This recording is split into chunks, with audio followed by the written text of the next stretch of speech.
Okay. हाँ भाई, last वाली क्लास में जो डिस्कस किया था उसको थोड़ा सा रिकॉल करें। कंडक्टोमेट्रिक टाइट्रेशन का डिस्कशन चल रहा था ना। कंडक्टोमेट्रिक टाइट्रेशन में एसिड बेस का टाइट्रेशन हमने पूरा किया। वो सब थोड़े से कॉम्प्लिकेटेड है, उसको समझना थोड़ा सा मुश्किल हो सकता है, तो वही सिंपलेस्ट पॉसिबल वे में मैंने समझाने की कोशिश करी है।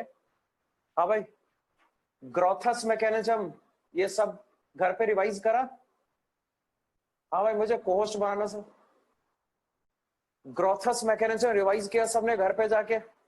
दैट्स अ जंपिंग मैकेनिज्म ना, जिसके कारण से H+ और OH- का जो कंडक्टेंस होता है, उसका जो इफेक्टिव मोबिलिटी होता है बहुत ही ज्यादा हो जाता है ना, पर इसका जो कंडक्टेंस है वो बहुत ज्यादा हो जाता है। बोला था ऐसा कि भाई जहां पर H+ बढ़ेगा वहां पे कंडक्टेंस बढ़ेगा, जहां पे H+ में कमी आएगी वहां पे कंडक्टेंस में ड्रास्टिकल डिक्रीमेंट हो जाएगा, है ना।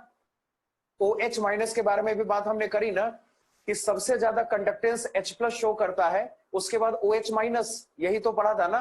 तो चलिए, एसिड बेस का जो हमने कंडक्टोमेट्रिक टाइट्रेशन था उसका डिस्कशन पूरा कर लिया। अब आपको यहाँ पे दूसरे सेक्शन की बात करनी है। दूसरा सेक्शन कहलाता है प्रेसिपिटेशन टाइट्रेशन। हेडिंग दो, फिर बात करते हैं। लिखो दूसरा सेक्शन प्रेसिपिटेशन टाइट्रेशन। ध्यान से देखिएगा, दूसरा सेक्शन आपका यहाँ पे प्रेसिपिटेशन टाइट्रेशन है। नोट करो, प्रेसिपिटेशन टाइट्रेशन। इस टाइट्रेशन का मतलब वैसा रिएक्शन होगा जहां पे प्रेसिपिटेट का फॉर्मेशन होता है। मतलब ये प्रेसिपिटेशन रिएक्शन का टाइट्रेशन है। जब आप रिएक्शन करोगे तो आपका जो प्रोडक्ट है या आपका जो वन ऑफ द प्रोडक्ट्स है ना, that converts into the precipitate, that forms the precipitate. एक पॉइंट आपको यहाँ पे नोट करना पड़ेगा, उसके बाद डिस्कशन यहाँ पे कंटिन्यू करेंगे। द पॉइंट इज, लिखो इसमें पॉइंट लिखो, formation of precipitation. Write down, formation of precipitation या precipitate, formation of precipitate takes place.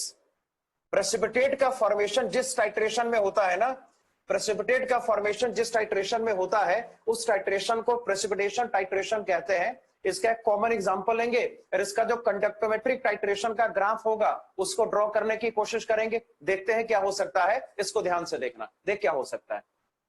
जैसे रिएक्शन यहां पर ले सकते हैं। रिएक्शन क्या है, सपोज कर एक इलेक्ट्रोलाइट यहां पर AB एक्वस से सपोज करो।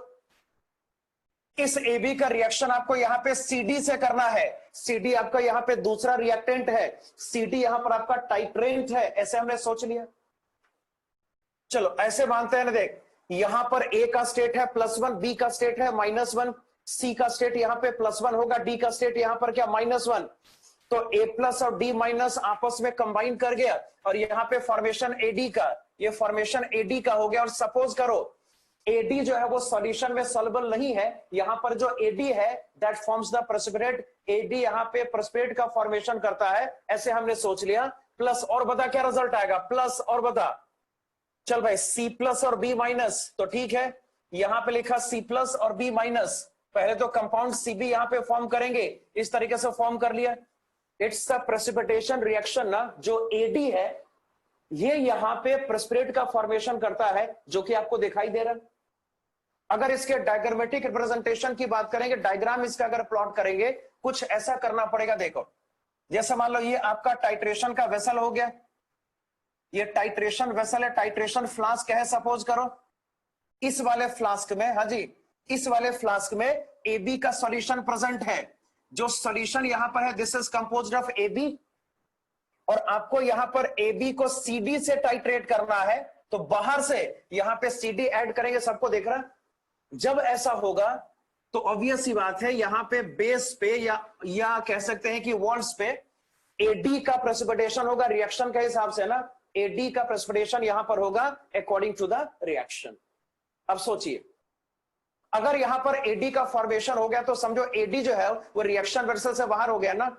अरे बोला जा सकता है ऐसा, अगर AD का फॉर्मेशन यहां पर हो गया, अगर AD ने प्रेसिपिटेट का फॉर्मेशन कर लिया तो बहुत आसानी से कहा जा सकता है कि जो AD है वो रिएक्शन वेसल से बाहर हो गया, वो रिएक्शन के मिक्सचर से बाहर हो गया, ऐसा बोल सकते हैं।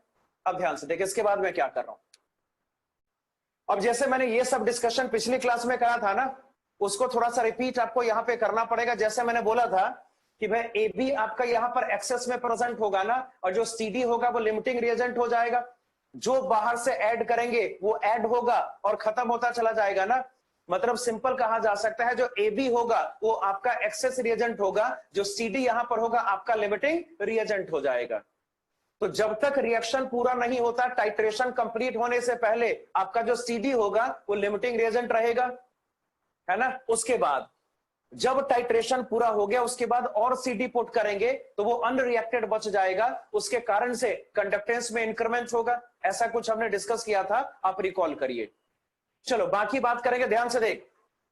दीज आर इलेक्ट्रोलाइट्स, और हमें मालूम है कि जो इलेक्ट्रोलाइट्स होगा वो आयनाइज्ड स्टेट में होगा, वो हमेशा डिसोसिएटेड फॉर्म में आपके सिस्टम में एग्जिस्ट करेगा ना। मगर एडी आपका जो है वो प्रेसिपिटेट के फॉर्म में सॉल्यूशन से बाहर हो गया, वो तो बॉटम पे डिपॉजिट हो गया, सबको दिखाई दे रहा।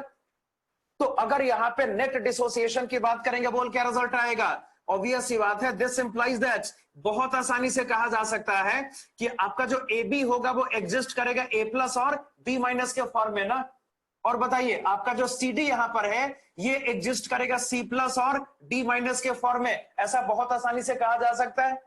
उसके बाद यहां पर एडी का फॉर्मेशन हो रहा है, जो कि रिएक्शन के कह सकते हैं कि रिएक्शन मिक्सचर से बाहर हो जाएगा, ये बॉटम पे प्रेसिपिटेट हो जाएगा, ये वॉल्स पे प्रेसिपिटेट हो जाएगा। रही बात यहां पे सीबी की, बोल यहां पर सीबी क्या फॉर्म करेगा? सी प्लस, और यहां पे फॉर्मेशन किसका होगा? बोल बी माइनस का, ऐसा बोला जा सकता है। अरे सबको श्योर है ना? अब ध्यान से देखना क्या होगा, याद करो। Before the completion of titration आपका जो सीडी है वो लिमिटिंग रिएजेंट है ना, इसको पुट करेंगे और ये खत्म होता चला जाएगा, ये आएगा और खत्म हो जाएगा ना। Before the completion of titration आपका जो सीडी है वो लिमिटिंग रिएजेंट है, इसको पुट करेंगे और ये खत्म होता चला जाएगा, ऐसा बहुत आसानी से कहा जा सकता है। अब ध्यान से देखिए, तो ये तो आया और खत्म हो गया ना। और बताइए जो बी माइनस आपके सिस्टम में यहां पे पहले से प्रेजेंट है, वही बी माइनस आपको यहां पर भी नजर आएगा। इसका मतलब है कि बी माइनस यहां पे मैटर नहीं करता ना, जितना बी माइनस आपके सॉल्यूशन में पहले था उतना बाद में भी है। तो बी माइनस यहां पर इरिवेलेंट हो गया, ऐसा बहुत आसानी से कहा जा सकता है ना। बी माइनस यहां पर इरिवेलेंट हो गया क्योंकि वो पहले जितना प्रेजेंट है उतना बाद में भी प्रेजेंट है। अब बताइए, तो सोच भाई, इसको पुट करेंगे और ये खत्म होता चला जाएगा। आपका जो बी माइनस है वो जितना सॉल्यूशन में पहले प्रेजेंट है उतना बाद में भी प्रेजेंट है ना, ये सबको दिखाई दे रहा। और जो प्रेसिपिटेट होगा वो तो बाहर हो जाएगा। इसका मतलब है कि अगर यहां पे मेन एक्सचेंज की बात करेंगे, अगर यहां पे मेन कह सकते हैं कि डिस्प्लेसमेंट की बात करेंगे, तो बहुत आसानी से कहा जा सकता है ना कि जो ए प्लस है वो सॉल्यूशन से बाहर हो रहा है और उसके बदले सी प्लस आ रहा, बोला जा सकता है। जब टाइट्रेशन होगा तो अगर मैं आयन के डिस्प्लेसमेंट की बात करूं, बहुत आसानी से कहा जा सकता है कि ए प्लस सॉल्यूशन से बाहर होता चला जाएगा, मतलब सी प्लस जो होगा वो ए प्लस को रिप्लेस करता जाएगा ना। आपका जो सी प्लस है वो ए प्लस को रिप्लेस करता जाएगा, ऐसा बोला जा सकता है। तो सोचिए, before the completion of titration A plus खत्म होता चला जाएगा, सी प्लस यहां पे बिल्ड होता चला जाएगा, और जब टाइट्रेशन पूरा होगा उस समय रिएक्टेंट पूरा खत्म हो जाएगा। उसके बाद अगर और प्रोसेस को कंटिन्यू करेंगे तो जो आपका यहां पे कह सकते हैं जो सीडी है ना वो बिल्ड होता चला जाएगा, जिसके कारण से कंडक्टेंस में इंक्रीमेंट होगा, वी कैन से दैट। अब देखो ध्यान से, अब इसमें टाइट्रेशन डायग्राम कैसे ड्रॉ करेंगे, इसका जो टाइट्रेशन कर्व होगा वो कैसे प्लॉट करेंगे, वो थोड़ा सा आपको ध्यान से देखना पड़ेगा। देख यहाँ पे मल्टीपल केसेस का फॉर्मेशन होता है और आपको सारे केसेस को बारी बारी से डिस्कस करना पड़ेगा। वो केसेस यहाँ पर क्या हो सकता है मैं लिख के दिखाता हूं, मैं वन बाय वन सबको सॉल्व करके दिखाता हूं, बस यहां देखना ध्यान से। देखो अगर हम यहाँ पे सबसे पहले केस की बात करें, पहला केस होगा कि मान लो लैम्डा ए प्लस और लैम्डा सी प्लस में, देखिए मेन एक्सचेंज यहीं पर हो रहा है ना, ए प्लस आपके सॉल्यूशन से बाहर हो रहा है, उसकी जगह पे सी प्लस आ रहा है, सी प्लस यहां पर ए प्लस को रिप्लेस करता नजर आ रहा है। तो हमने सोचा कि सपोज करो आपका जो लैम्डा ए प्लस है वो लैम्डा सी प्लस के बराबर है, ऐसे हमने सोच लिया। तो अगर हमने ऐसे सोचा है तो यहां पे ग्राफ का नेचर क्या होगा, जो कंडक्टोमेट्रिक टाइट्रेशन का कर्व यहां पर कैसा होगा, उस पर आपको थोड़ा सा वर्कआउट करना पड़ेगा। चलिए शुरू करते हैं इसको, ध्यान से देखो, देखो क्या होगा, ध्यान से देखना। चलो यहां देखो सारे, ये जो कंडक्टेंस यहां पर है ये एक्स, ये वाई एक्सिस का वेरिएबल है, ऐसे सोच लेते हैं। और बताइए, जो आपका यहां पे टाइट्रेट का वॉल्यूम होगा, टाइट्रेट का जो वॉल्यूम होता है वो एक्स एक्सिस का वेरिएबल होता है ना, ऐसा हमने डिस्कस किया था।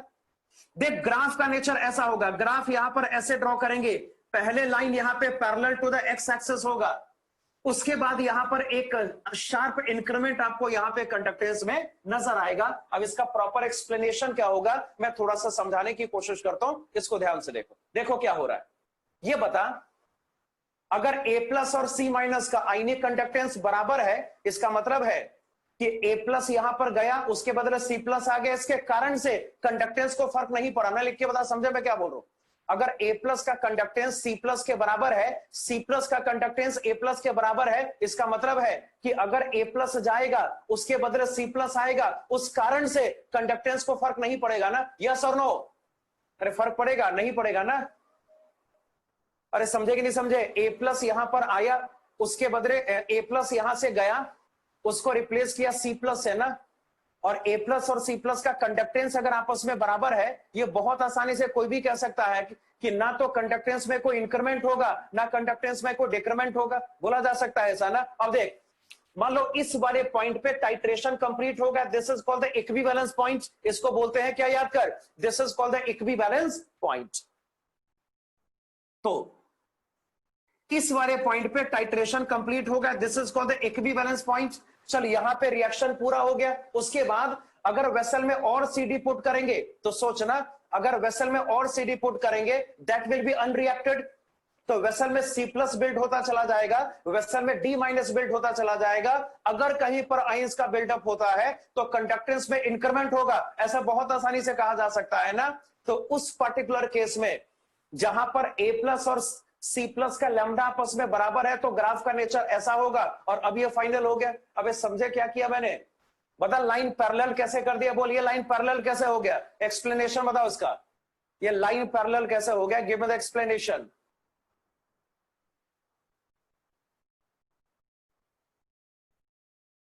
आ रहा समझ में ना? कंडक्टेंस यहां पे सेम है ना, तो A प्लस गया, उसके बदले C प्लस आया, कोई कंडक्टेंस को फर्क नहीं पड़ेगा, क्योंकि जो कंडक्टेंस A प्लस का है वही कंडक्टेंस यहां पे C प्लस का है ना। और अब ये फाइनल हो गया। और बात करेंगे, देखिए, अगर यहां पे दूसरे केस को एक्सप्लोर करें, चलो दूसरा केस यहां पे लिया जा सकता है। सपोज करो मैंने लिखा यहां पे लैम्डा A प्लस और लैम्डा C प्लस में, सपोज करो जो A प्लस का लैम्डा है वो C प्लस के रेस्पेक्ट में ज्यादा है। अब सोचिए, अगर A प्लस का लैम्डा C प्लस के रेस्पेक्ट में ज्यादा होगा और अगर A प्लस को C प्लस रिप्लेस करेगा, इसका मतलब है कि शुरुआत में जो नेट कंडक्टेंस होगा उसमें डिक्रीमेंट होगा ना। अरे सोच के देखो ना, A प्लस यहां पे ज्यादा कंडक्टिंग नेचर का है C प्लस के रेस्पेक्ट में ना, अगर A प्लस हटेगा उसके बदले C प्लस आएगा, तो net conductance of the solution में डिक्रीमेंट होगा, ऐसा बहुत आसानी से कहा जा सकता है ना। तो अब यहां पे सॉल्यूशन के कंडक्टेंस में डिक्रीमेंट होगा, और ऐसा तब तक होगा जब तक रिएक्शन पूरा नहीं हो जाता। और जब रिएक्शन पूरा हो जाएगा, जब टाइट्रेशन पूरा हो जाएगा, उसके बाद आपका जो CD होगा वो अनरिएक्टेड बचना शुरू हो जाएगा ना। इसके कारण से कंडक्टेंस में इंक्रीमेंट होगा। तो अगर इसके डायग्राम की बात करेंगे, देख डायग्राम यहां पर कैसा हो सकता है, ग्राफ यहां पर कैसा हो सकता है, मैं बताता हूं, यहां ध्यान से देखना। देखो, conductance present on the y axis, जो आपका यहां पे वॉल्यूम ऑफ CD है, ये एक्स एक्सिस का वेरिएबल होगा, ऐसे हमने सोच लिया। अगर यहां पे ग्राफ के नेचर की बात करेंगे, बोल क्या रिजल्ट आएगा?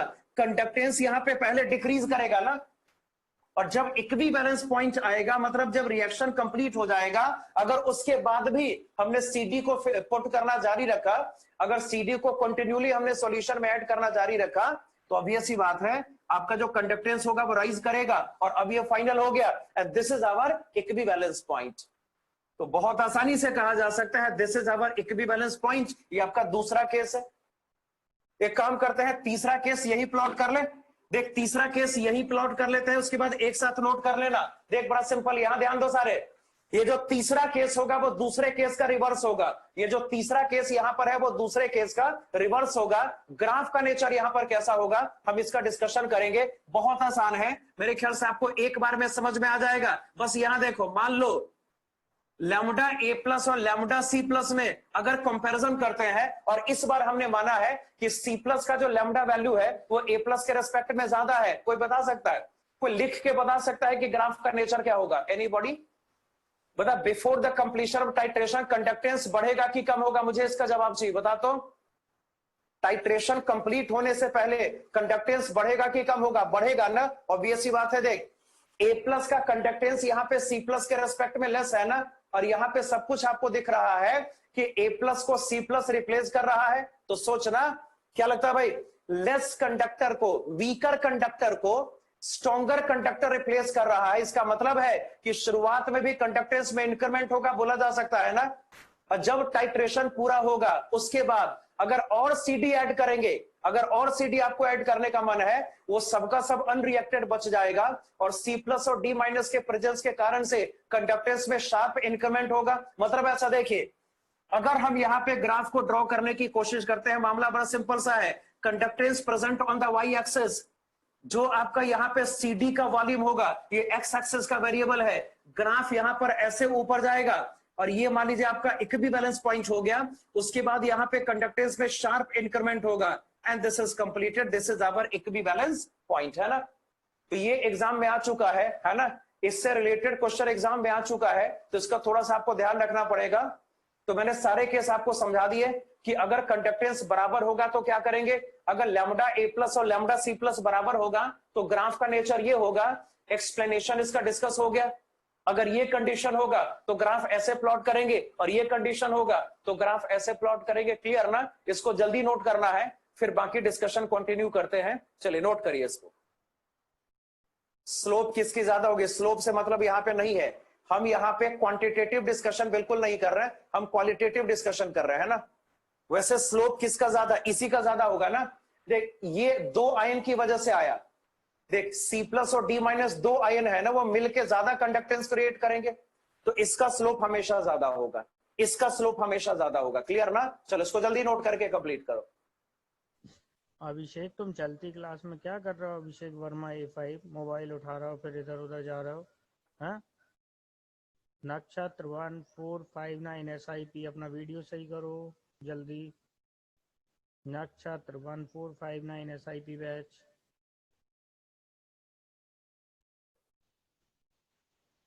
धरा A5 बैच, अपना वीडियो सही करिए।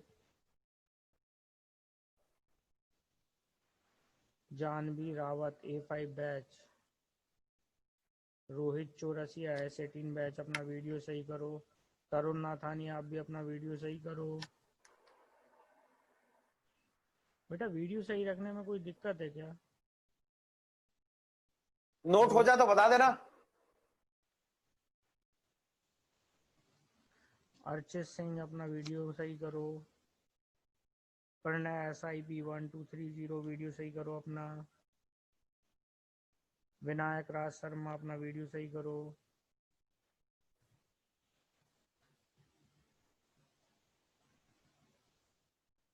सत्यम S18 बैच, आपने फिर वीडियो बंद कर लिया। पार्स 1378, वीडियो स्टार्ट करो।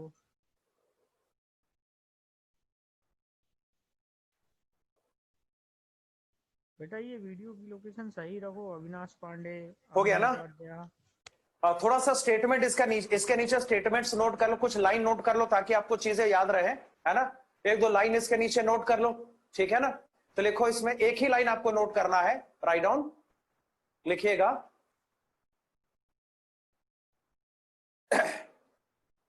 In the reaction, write down, in the reaction A plus is replaced by C plus. In the reaction, A plus is replaced by C plus. A plus is replaced by C plus. A plus is replaced by C plus. And after the completion of titration, and after the completion, ऐसे लिखना, completion of titration, completion of titration, completion of titration, the unreacted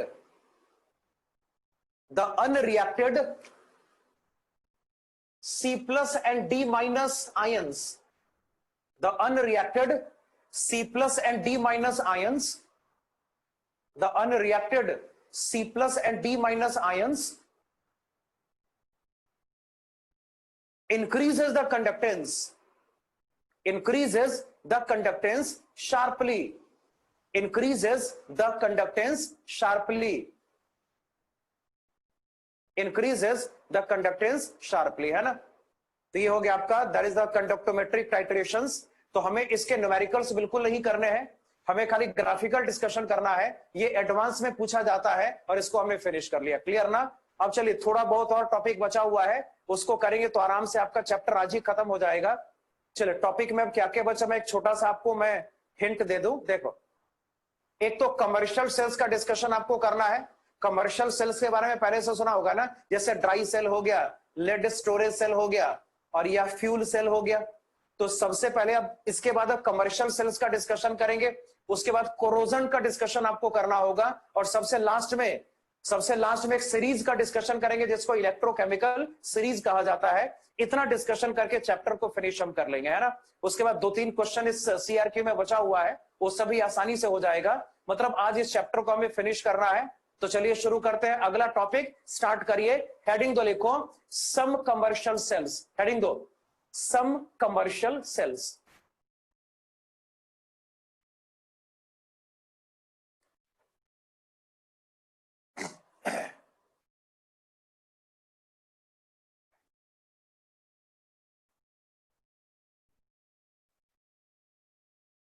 heading दिया, ये लिखना है, देख ये लिखना आपको, सम कमर्शियल सेल्स। देख कमर्शियल सेल तो बहुत सारे होते हैं ना, कमर्शियल सेल्स बहुत सारे टाइप्स के होते हैं। हमें उतना ही डिस्कशन करना है जितना हमारे सिलेबस में है।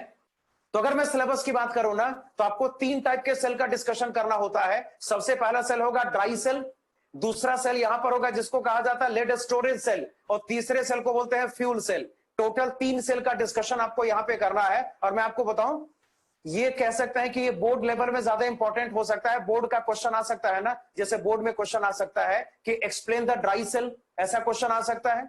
तो मतलब सारी बातें यहाँ पे फैक्चुअल है, सब कुछ यहाँ पे फैक्चुअल है ना, सब कुछ यहाँ पे अप्लाइड केमिस्ट्री है, ठीक है ना। तो थोड़ा बहुत आपको चीजें याद करनी पड़ेंगी। तो हम यहाँ पे कम से कम इतना आपको याद करना पड़ेगा कि किसी भी सेल का एनोडिक रिएक्शन क्या होता है और कैथोडिक रिएक्शन क्या होता है। इसका इंपॉर्टेंस है बोर्ड एग्जाम में, बोर्ड एग्जाम में इसे क्वेश्चन पूछा जा सकता है। मतलब अब जो टॉपिक यहाँ पे हम करेंगे सबका सब बोर्ड एग्जाम्स के लिए, आप उसको समझ के चलो, है ना। तो चलिए पहला सेक्शन यहाँ पे स्टार्ट करेंगे, पहला सेल यहाँ पे स्टार्ट करेंगे, ड्राई सेल। हमें खाली डायग्राम को प्लॉट करना है, एनोड का रिएक्शन कैथोड का रिएक्शन शो करना है और इसको कंप्लीट करना है। तो चलिए शुरुआत करेंगे। लिखो नंबर 1, लिखो ड्राई सेल। लिखो नंबर 1 में ड्राई सेल, पहला है ड्राई सेल। चलिए देख, ड्राई सेल का डायग्राम, इसका कंपोजिशन और इसका जो एनोड कैथोड का रिएक्शन होगा, इतना ही हमें करना होता है ना। तो चलिए शुरुआत करते हैं। सबसे पहले इसके डायग्राम को प्लॉट करने से शुरुआत करेंगे। देखो क्या डायग्राम बनता है इसका, देखिएगा। ये एक वेसल है ड्राई सेल का, ये आउटर वेसल है, ये जिंक का वेसल होता है। मेरे ख्याल से ड्राई सेल सबने कभी न कभी देखा होगा ना भाई। अरे ड्राई सेल सबने देखा होगा, देखा है कि नहीं देखा, लिख के बता। टॉर्चेज में जो सेल लगता है, अरे ड्राई सेल, वो पेंसिल सेल हो गया, बड़ा सेल हो गया, ड्राई सेल सबने देखा हुआ है ना। ऑब्वियस सी बात है, सबने देखा होगा। उसी ड्राई सेल का डिस्कशन यहां पर आपको करना है।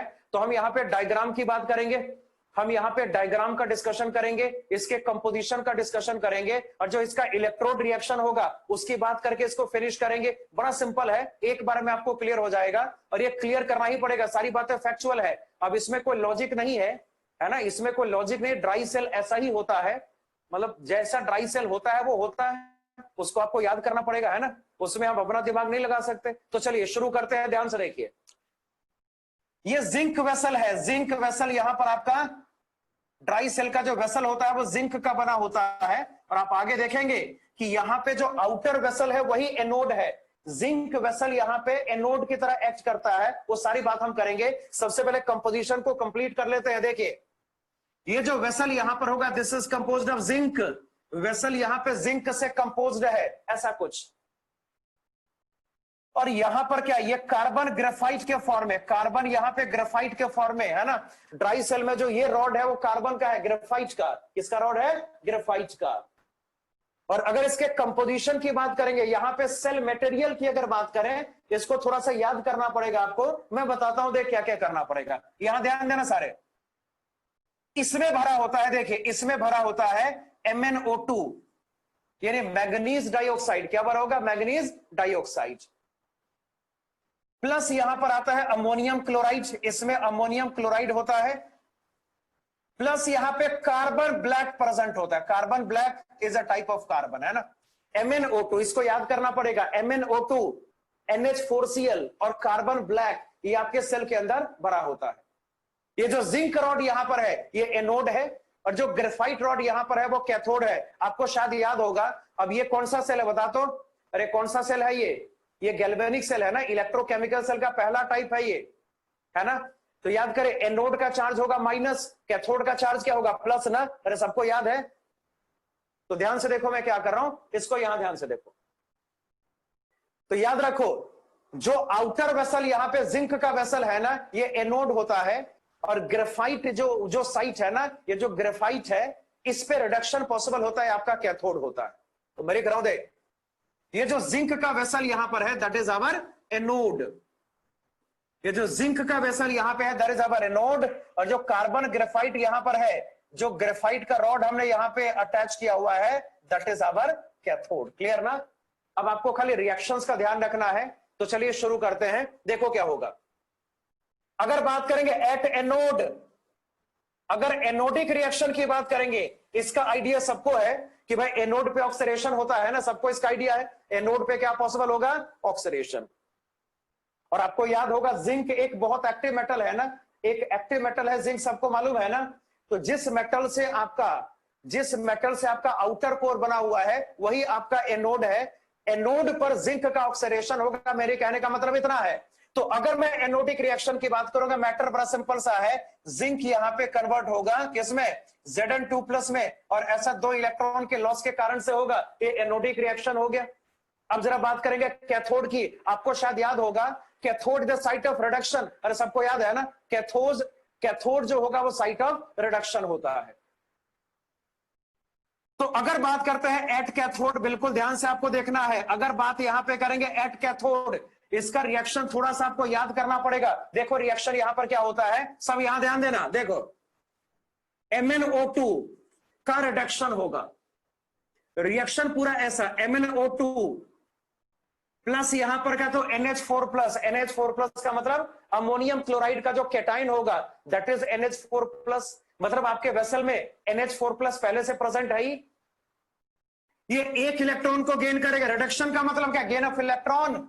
रिडक्शन का मतलब गेन ऑफ इलेक्ट्रॉन है। अब देखो दिस कन्वर्ट्स इनटू, चल यहां लिखते हैं, दिस कन्वर्ट्स इनटू MnOOH, ये कंपाउंड है, इसको ऐसे रिप्रेजेंट करेंगे MnOOH, प्लस यहां पे फॉर्मेशन किसका? अमोनिया का, प्लस यहां पे फॉर्मेशन होगा अमोनिया का।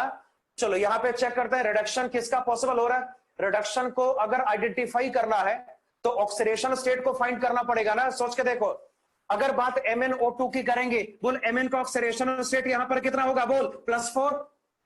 और अगर यहां पर MnOOH की बात करेंगे, सोच क्या रिजल्ट आएगा?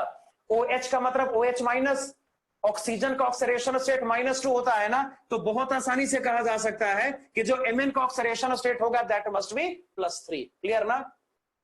तो बहुत आसानी से कहा जा सकता है कि यहां पर एनोड पे जिंक का ऑक्सीडेशन पॉसिबल है, कैथोड पे Mn का रिडक्शन पॉसिबल है, और अब ये कंप्लीट हो गया। एक फाइनल बात यहां पर हम और करेंगे, देखिए क्या, अगर कैथोडिक रिएक्शन को ध्यान से देखा जाए तो यहां पर अमोनिया का फॉर्मेशन हो रहा है ना, और आपको शायद मालूम होगा कि जो अमोनिया होता है वो स्लाइटली पॉइजनस होता है।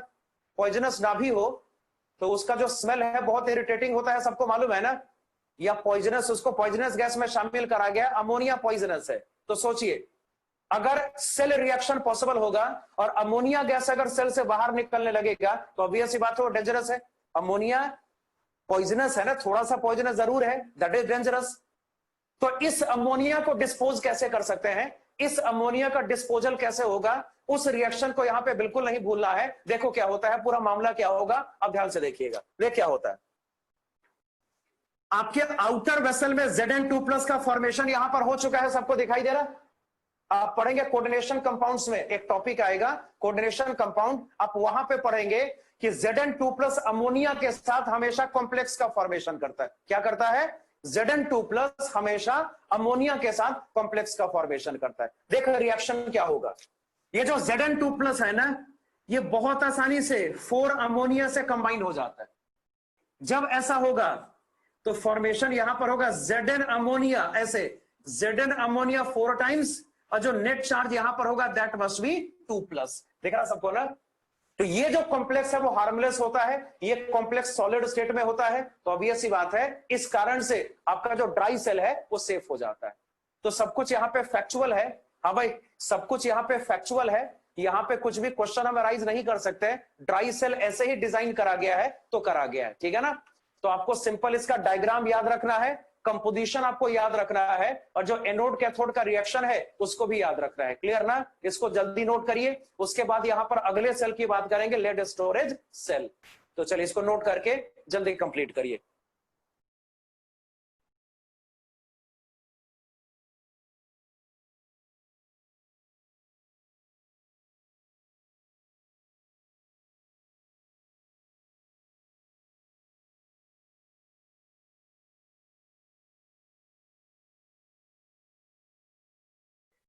और एक दो लाइन इसमें नोट भी करना है, कम से कम जो लास्ट वाला हमने जो इक्वेशन लिखा हुआ है ना, जो लास्ट इक्वेशन यहां पे आपको दिख रहा है, वही अमोनिया के Zn2+ के रिएक्शन वाला, उसका थोड़ा सा स्टेटमेंट इसके नीचे लिखेंगे तो आपको याद रहेगा हमेशा।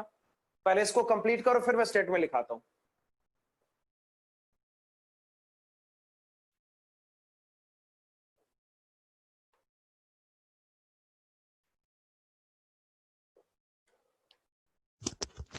धीरज शर्मा, क्या हो गया? पढ़ाई में मन नहीं लग रहा क्या आपका? बिल्कुल भी। आर्यन सिंह चंदेल, आपका भी बिल्कुल मन नहीं लग रहा है? क्या दिक्कत हो रही है? ध्यान लगाओ बेटा पढ़ाई में, इधर उधर ध्यान मत लगाओ।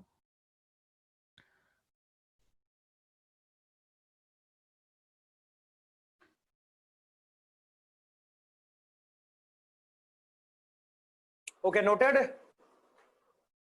हो गया सबका ना। चल बेटा इसके सर नीचे मना नोट कर, करते हैं ना इसके नीचे चलती लिखना क्लास में स्टार्ट कुछ करिए। खाने के लिए। ध्वज शर्मा, आपको कार्बन कुछ नहीं पता करता, कार्बन कुछ नहीं करता यहाँ पे। इसके नीचे नोट करिए,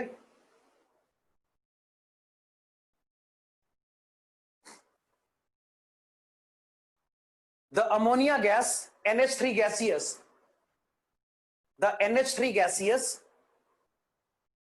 the NH3 gaseous,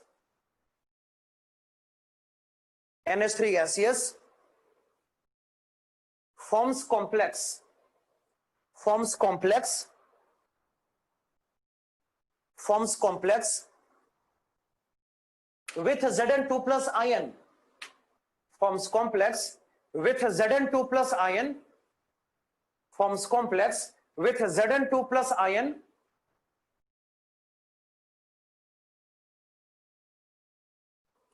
so that the cell becomes safe, so that the cell becomes safe, so that the cell becomes safe, है ना। ये हो गया कंप्लीट। चलिए दूसरा सेक्शन इसका स्टार्ट करेंगे। दूसरा टाइप कहलाता है लेड स्टोरेज सेल। लिखिए लेड स्टोरेज सेल, अगला हेडिंग।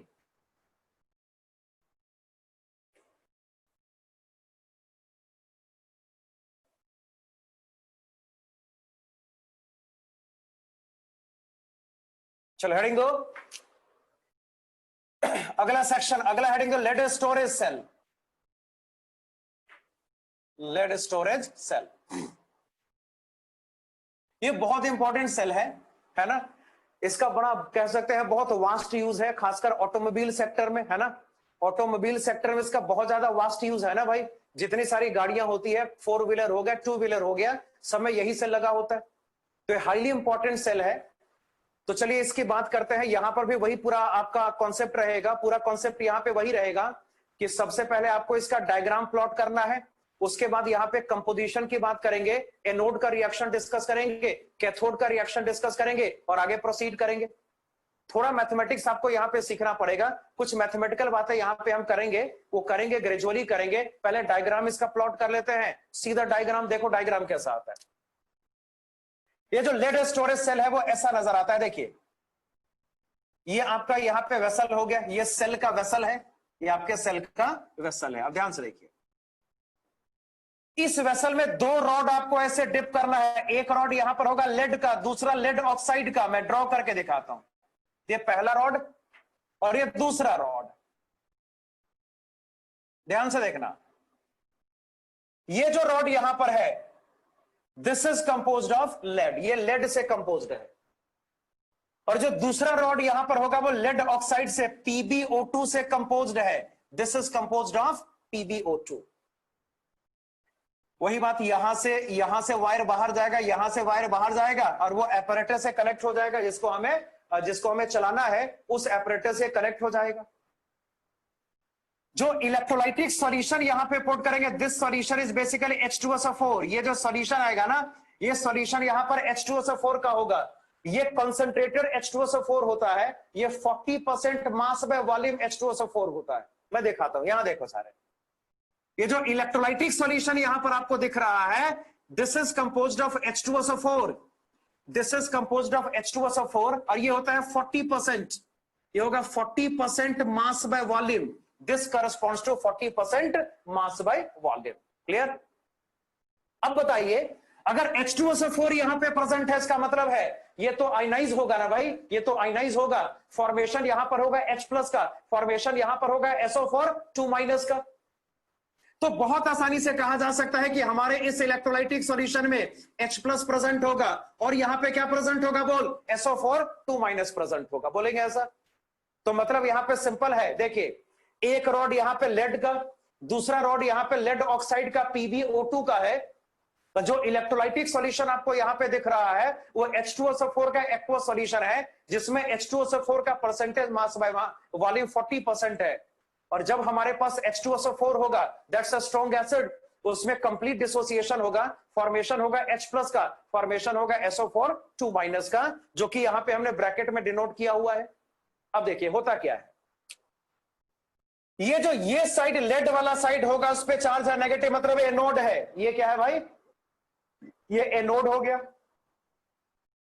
यहां पे चार्ज क्या, पॉजिटिव, ये कैथोड है। याद रखिए, ये तो मालूम है ना सबको, मैंने बहुत बार इसको रिपीट करके बताया हुआ है कि अगर हम किसी गैल्वेनिक सेल की बात करेंगे तो एनोड का चार्ज हमेशा प्लस होगा, कैथोड का, सॉरी उल्टा बोल दिया, एनोड का चार्ज माइनस होगा, कैथोड का प्लस होगा। और अगर किसी इलेक्ट्रोलाइटिक सेल की बात करेंगे, पोलैरिटी रिवर्स हो जाएगी। किसी इलेक्ट्रोलाइटिक सेल में एनोड का चार्ज होता है माइनस, कैथोड सॉरी एनोड का चार्ज होता है प्लस और कैथोड का माइनस। अब ध्यान से देखिए, देखो यहां पे क्या होगा, तो ये इसका कंपोजिशन हो गया, सबको दिखाई दे रहा है। उसके बाद यहां पे एनोड और कैथोड के रिएक्शन की बातें करेंगे। देखो क्या हो सकता है, शुरुआत करेंगे एट एनोड। देखो भाई, शुरुआत आपको यहां पे करना है एनोड से। अगर एनोडिक रिएक्शन की बात करेंगे, सिंपल सी बात, अगर एनोडिक रिएक्शन की बात करेंगे, बहुत आसानी से कहा जा सकता है ना, हाँ भाई लेड मेटल है, मेटल में ऑक्सीडेशन होगा, सबको श्योर ना। तो अगर एनोडिक रिएक्शन की बात करते हैं तो रिएक्शन बहुत आसानी से प्रिडिक्ट करना पॉसिबल हो सकता है। आपका जो लेड होगा ये बहुत आसानी से Pb2+ का फॉर्मेशन करेगा और ऐसा 2 इलेक्ट्रॉन के लॉस के कारण से होगा। ये पहला स्टेप है, ये एनोडिक रिएक्शन का पहला स्टेप है। कुछ और करना यहां पर बाकी है, वो हम क्या करेंगे आपको ध्यान से देखना पड़ेगा। देखो क्या होता है, सबने शायद सुना होगा कि लेड सल्फेट इनसॉल्युबल सॉल्ट होता है, मालूम है? लिख के बताता हूं, लेड सल्फेट इनसॉल्युबल होता है। सबको इस बात का आइडिया है ना? आई होप सबको याद होगा, इनऑर्गेनिक में सबने पढ़ा होगा ना, या आगे पढ़ोगे। देखो इधर सारे, जैसे ही Pb2+ का फॉर्मेशन यहां पर होगा, वैसे ही Pb2+ देख सोचिए, Pb2+ सॉल्यूशन में एंटर करेगा, सबको श्योर ना? और वो जो Pb2+ होगा वो किसके कांटेक्ट में जाएगा, SO4 2- के, और ये लेड सल्फेट का फॉर्मेशन करेगा। ये क्या करेगा, लेड सल्फेट का फॉर्मेशन करेगा। मैं रिएक्शन यहां पर आपको लिख के दिखा रहा हूं, देख Pb2+ SO4 2- के साथ रिएक्शन करेगा, दिस कन्वर्ट्स इनटू, बोल क्या रिजल्ट आ रहा भाई, lead sulphate. This converts into lead sulphate. Clear ना? अगर हम यहां पे नेट रिएक्शन को फाइंड करेंगे, बोल क्या रिजल्ट आएगा? अगर आपको नेट रिएक्शन यहां पे फाइंड करना है तो रिएक्शन का समेशन करना पड़ेगा, डू द समेशन। बताइए, अगर यहां पे रिएक्शन का समेशन करेंगे, जो Pb2+ होगा वो कैंसल आउट हो जाएगा, बोला जा सकता है ऐसा ना? तो अगर यहां पे नेट रिएक्शन की बात करते हैं तो बहुत आसानी से कहा जा सकता है ये तो कैंसल हो जाएगा, रिजल्ट यहां पर होगा Pb+ लिखा जा सकता है SO4 2-। दिस कन्वर्ट्स इनटू, बोल क्या आंसर आएगा? Lead sulphate by the loss of 2 electrons. तो अगर एनोडिक रिएक्शन की बात करेंगे तो यहां पर ये रिएक्शन पॉसिबल हो रहा है, और कायदे से देखा जाए तो यहां पर लेड का ऑक्सीडेशन हो रहा है ना भाई, Pb कन्वर्ट्स इनटू Pb2